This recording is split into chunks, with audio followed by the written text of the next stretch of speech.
Адамзатқа орны толмас қайға келген Чернобыль апатында қаза болған өмірмен ерте қош айтысқан ержүрек жауынгерлеріміздің ерлігі мәңгі ел есінде. Оқиға еліміздің мыңдаған отбасы мүшелерін жалмап кетті. Келесі жылы сол апаттың аяқталғанына 30 жыл толмақ. Аталмыш датаны Чернобыль апатының зардабын жоюға қатысқандар кең көлемде атап өтсек дейді. Бүгін осы тақырып Нұр Отан партиясының облыстық филиалында өткен жиынға арқау болды.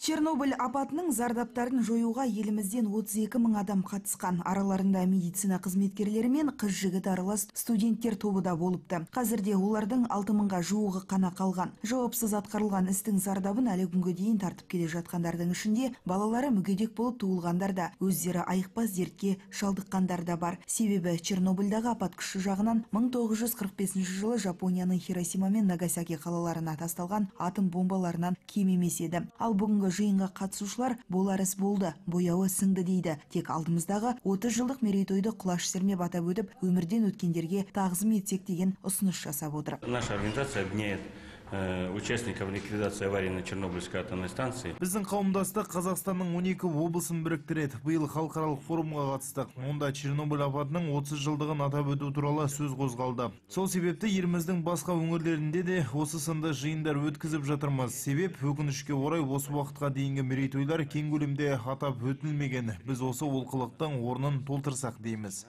Бүгінде Чернобыль апатына қатысқандардың саны азайып жатқандығына байланысты олардың балалары да қатысушыларға теңестірілген. Отырысқа қатысқан қалалық мәслихат депутаттары, саяси кеңестің мүшелері, қалалық әкімдік қызметкерлері Чернобыль апатының 30 жылдық мерейтойына арналған жоспарлармен танысты. Произошло 26 апреля 1986 года. 1986 жылдың сәуір айында Чернобыль апаты болды. Сол апаттың болғанына келесі жылы 30 жыл толмақ. Осыған байланысты мерекелік шаралар жоспарын құру үшін жиналдық. Өйткені 30 жылдың ішінде қатысушылардың көбі көз жұмды. Келесі мерейтойға дейін қанша адамның аман есен болатыны белгісіз.